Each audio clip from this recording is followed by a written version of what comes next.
हरे कृष्णा। श्री कृष्ण जन्माष्टमी के उपलक्ष्य में आज हम श्री कृष्ण जन्म की कथा, भगवान श्री कृष्ण की कुछ लीलाओं का श्रवण करेंगे। वैसे श्री कृष्ण जन्म की कथा भारतवर्ष का हर एक व्यक्ति जानता है, लेकिन फिर भी हमें बार बार इन कथाओं का श्रवण करना चाहिए अपने हृदय की शुद्धिकरण के लिए। तो शास्त्र बताते हैं कि भगवान दो स्थानों में एक साथ प्रकट होते हैं, एक कंस के कारागार मथुरा में देवकी माता के समक्ष और दूसरा गोकुल में जमुना तट ब्रह्मांड घाट के महावन के पास नंद महाराज के घर में भी प्रकट होते हैं। गोकुल में भगवान श्री कृष्ण जब प्रकट होते हैं अपनी योग माया शक्ति दुर्गा के साथ प्रकट होते हैं। इसका प्रमाण देते हैं श्रील विश्वनाथ चक्रवर्ती ठाकुर।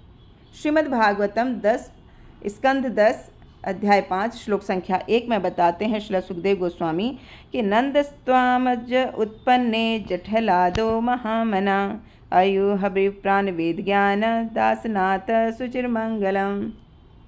तो इस प्रकार से सुखदेव गोस्वामी कहते हैं कि नंद के आत्मज ने भी जन्म लिया। तो अब जब हम श्री कृष्ण कथा का श्रवण करते हैं, इसके हमें क्या लाभ होते हैं? जो कृष्ण के जन्म की कथा का श्रवण करता है उसके जीवन से भौतिक ताप नष्ट हो जाते हैं। शोक, पागलपन, विषय भोग, क्रोध, काम वासना, लोभ, भय, ईर्ष्या, द्वेष, ये सब गायब हो जाते हैं जब बुद्धिमान व्यक्ति श्री कृष्ण कथा का श्रवण करता है। श्री कृष्ण कथा हमारे जीवन से त्रितापों को नष्ट कर देती है। ये संसार सागर जो दुखों का सागर है, तो कोई ना कोई दुख इस संसार में लगा ही रहता है। व्यक्ति के साथ उस दुख सागर को कृष्ण कथा सुखा देती है। जो व्यक्ति कृष्ण की कथा का श्रवण करता है उसके जीवन से दुखों का नाश हो जाता है, उसके जीवन से दुख सागर को सुखा देता है भगवान की कथाएं, और सुख आनंद को कई गुना बढ़ा देती है। कृष्ण कथा श्रवण से ही हम श्री कृष्ण से अपना संबंध स्थापित कर पाते हैं। कृष्ण कथा बहुत बड़ा वरदान है, और जो जीव कृष्ण कथा से वंचित है उसे पता ही नहीं कि वह किस आनंद से वंचित है, वह किस सौभाग्य से वंचित है। तो माता रुक्मणी ने भी संतों के श्रीमुख से कृष्ण कथा का श्रवण किया था। उनके पिता के महल में नारद जी आया करते थे, तो उनसे कृष्ण कथा श्रवण करती थीं। तो श्रवण मात्र से ही उन्होंने कृष्ण से अपना संबंध स्थापित किया, और कृष्ण कथा श्रवण से इतना आकर्षित हो गई कृष्ण के प्रति कि कृष्ण को प्रेम पत्र लिखकर बताया कि आपने मेरा अपहरण कैसे करना है।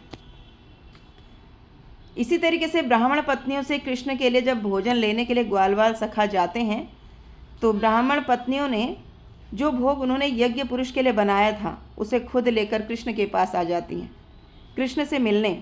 ब्राह्मण पत्नियों ने ना सुना था कि नंद महाराज के पुत्र ने आज ये लीला की है, कल वो लीला की है। इस प्रकार जो ब्राह्मण पत्नियां थीं वो कभी चूड़ी पहनाने वाले को तो कभी फल बेचने वाली को बुलाती थीं ताकि उनसे कृष्ण कथा का श्रवण कर पाएँ।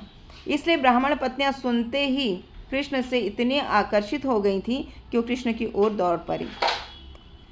अब किन लोगों का कृष्ण कथा में रुचि नहीं बढ़ती है, उनको रुचि नहीं रहती, वो लोग हैं जो कटुवाणी बोलते हैं, दूसरों को कष्ट पहुंचाने वाले, धोखा देने वाले, मांसाहार करने वाले, ऐसे लोगों की कृष्ण कथा में रुचि नहीं रहती है।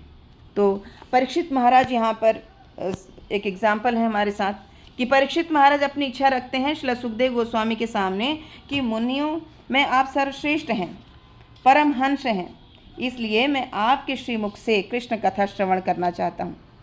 वहाँ पर व्यासदेव जी स्वयं बैठे हैं, जो सुखदेव गोस्वामी के गुरु भी हैं और पिताजी भी हैं, और भी महान ऋषि वहाँ बैठे हैं। लेकिन परीक्षित महाराज को 16 साल के बालक सुखदेव गोस्वामी से ही कृष्ण कथा का श्रवण करना है, क्योंकि उनको कहते हैं कि आप दिव्य पुरुष हैं।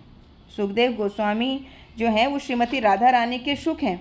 आध्यात्मिक जगत में राधा रानी ने श्रीमद् भागवतम सिखाया है सुखदेव को।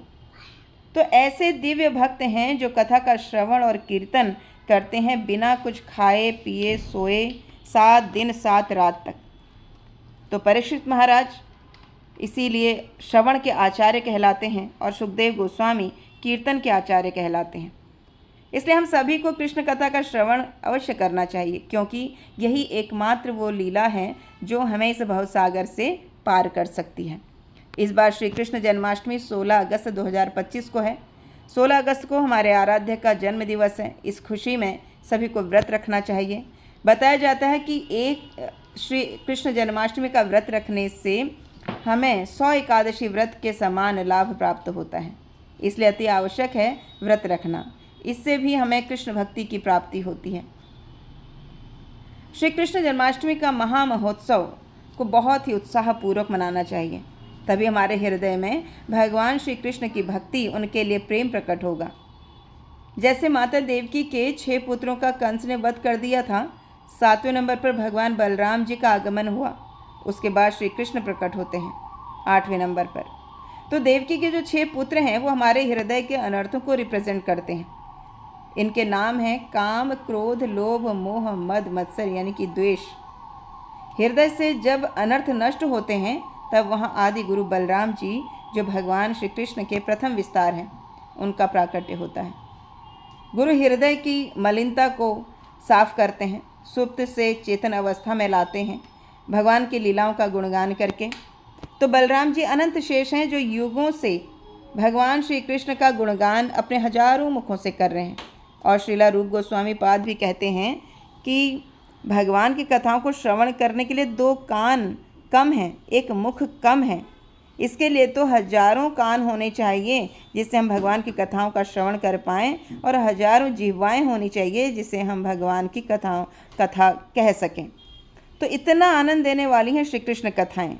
जिस दिन हमारे हृदय में कृष्ण प्रकट होंगे, उसके लिए प्रेम प्रकट होगा, तो एक्चुअल में वही होगी श्री कृष्ण जन्माष्टमी।